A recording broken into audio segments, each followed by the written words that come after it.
राधेश्याम।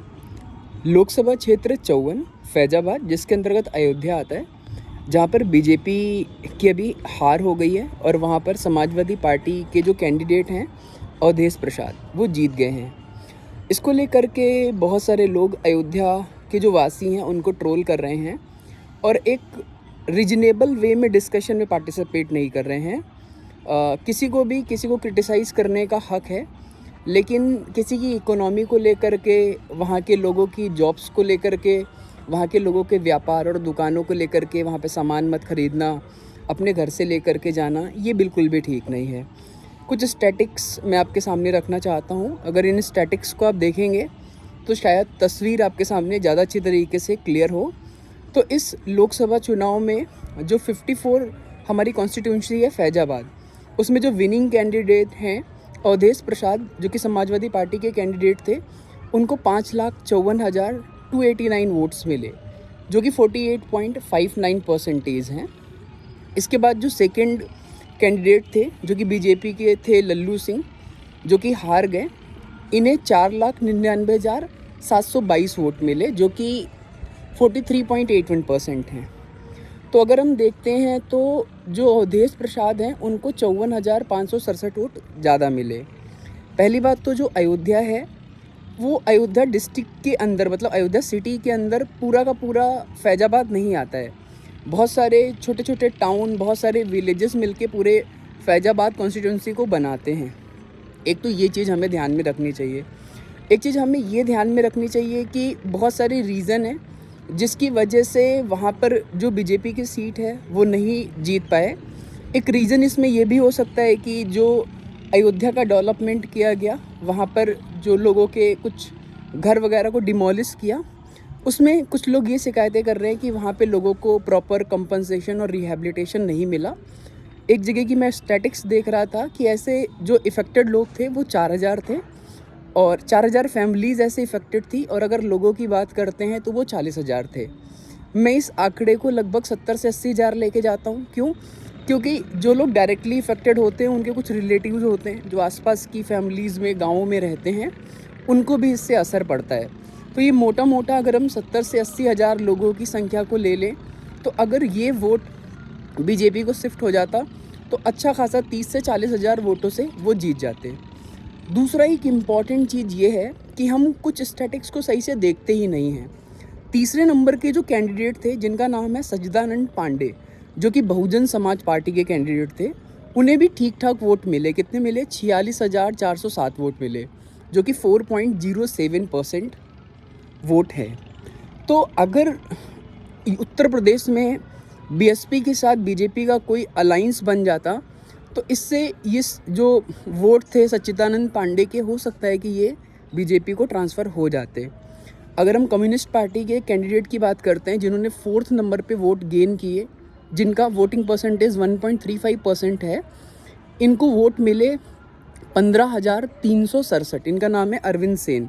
तो अगर हम अरविंद सेन और सच्चिदानंद पांडे, इन दो लोगों के वोटों को जोड़ देना, तो अवधेश प्रसाद इन दोनों के वोटों कुल मिला करके जीत जाते हैं। तो बहुत सारी चीज़ें हैं जिनको हमें ध्यान में रखना चाहिए और समझना चाहिए कि पूरा का पूरा डेटा जब तक हम सही से नहीं समझेंगे तो लोग हमें मिसलीड करते रहेंगे। तो एक मैंने चीज़ आपको ये बताई कि वहाँ पे जो कंपनसेशन और रिहैबिलिटेशन था, उसको लेकर के कुछ पॉइंट निकल के आ रहे हैं कि उसको लेकर के प्रॉब्लम हुई। एक दूसरा इम्पॉर्टेंट पॉइंट है, लल्लू सिंह जी, हो सकता है कि जो कैंडिडेट की हम बात कर रहे हैं, उन कैंडिडेट को लेकर के लोगों का विश्वास कम हो गया हो, क्योंकि ये पूरा का पूरा इलेक्शन नरेंद्र मोदी के फेस पे लड़ा गया, कैंडिडेट को उतना इम्पोर्टेंस नहीं दिया गया। तो हो सकता है कि इम्पॉर्टेंट फैक्टर हो कि कैंडिडेट का जो फेस हो वो उतना स्ट्रॉन्ग ना हो, जो अलग अलग कम्युनिटीज़ हैं उनका उतना बिलीव ना रहता हो उन पे, और हो सकता है उसने इनके वोट को कम कर दिया हो। तीसरा, बीजेपी ने कैंडिडेट को टिकट देने से पहले क्या कोई पहले सर्वे कराया था? उस सर्वे का क्या डेटा था, किस तरीके से सर्वे हुआ था, उसमें कितने लोग इंक्लूड हुए थे? ये सारी की सारी चीज़ें भी ध्यान रखने की ज़रूरत है अगर इसे अच्छे से हम एनालाइज़ करना चाहते हैं। और अपोजिशन पार्टी ने कहीं कुछ कुछ चीज़ें, जैसे मतलब लोग ना, होता क्या है कि हम बात कुछ और बोलते हैं और बदलते बदलते बदलते बदलते बहुत बदल जाती है वो। जैसे कि कई लोगों को ये इन्फॉर्मेशन पहुंच गई कि अगर बीजेपी सत्ता में आ जाती है तो संविधान बदल देगी, रिजर्वेशन को समाप्त कर देगी, वोटिंग राइट को ख़त्म कर देगी। तो ऐसी गलत चीज़ें बहुत सारे लोगों के दिमाग में डाली गई और लोग बहुत ध्यान से लोगों की बातों को सुन लेते हैं और आसानी से उनकी बातों को एक्सेप्ट भी कर लेते हैं। इसलिए हो सकता है कि वो एक बड़ा फैक्टर रहा हो। नेक्स्ट एक पॉइंट है जॉब्स हैं और कुछ गवर्नमेंट की पॉलिसीज़ हैं। गवर्नमेंट पॉलिसी को लेकर के मैंने कॉम्पनसेशन और रिहैबिलिटेशन को इंक्लूड कर ही लिया है। जॉब्स को लेकर के प्रॉब्लम है, महंगाई को लेकर के प्रॉब्लम है। इसने भी हो सकता है कि इनकी सीट्स पे कुछ असर डाला हो। और मैं रिक्वायरमेंट ऑफ अलाइंस मतलब अगर बीएसपी के साथ इनका अच्छा अलाइंस बन जाता तो हो सकता है कि कुछ सीटें इनकी अच्छी निकल जाती।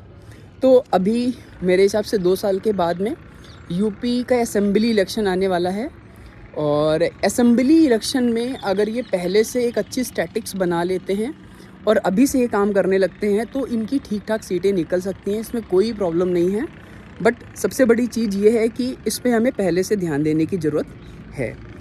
अगर हम एक और इम्पॉर्टेंट चीज़ देखना चाहें तो as per the official census of 2011 जो अयोध्या है उसकी पॉपुलेशन में जो हिंदू परसेंटेज है वो है 84.75, यानी कि मोटा 85% हिंदू लोग वहाँ रहते हैं और 14.80% मुस्लिम है वहाँ पे।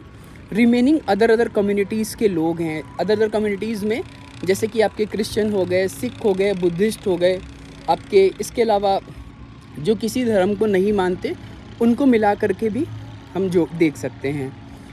तो आगे से बीजेपी को भी इस चीज़ को ध्यान रखना है कि जो है हम सारी की सारी जो चीज़ें हैं उनको ध्यान से देख लें, लोगों की जो प्रॉब्लम्स हैं उनको सही से एड्रेस करें। और सबसे इम्पॉर्टेंट चीज़ ये है कि हम कहीं के लोगों को स्पेशली टारगेट ना करें कि वहाँ पे जा कर के सामान मत खरीदिएगा, वहाँ पे जा कर के आप कुछ खाइए पीजिएगा नहीं, अपने घर से पैक करके लेके जाइएगा। ऑलरेडी जो अयोध्या है ना वो कोई बहुत प्रॉस्पेरस डिस्ट्रिक्ट नहीं है, लोग बहुत मुश्किल से कुछ पैसे कमा पाते हैं। तो ये एक इलेक्शन है, ये रिजल्ट्स हैं और लोगों का मैंडेट है। हो सकता है कि इस डेटा को लेकर के पार्टी जो बीजेपी है वो अपने आप को अच्छे से एनालाइज करे और आगे जा कर के और बेटर परफॉर्म करें।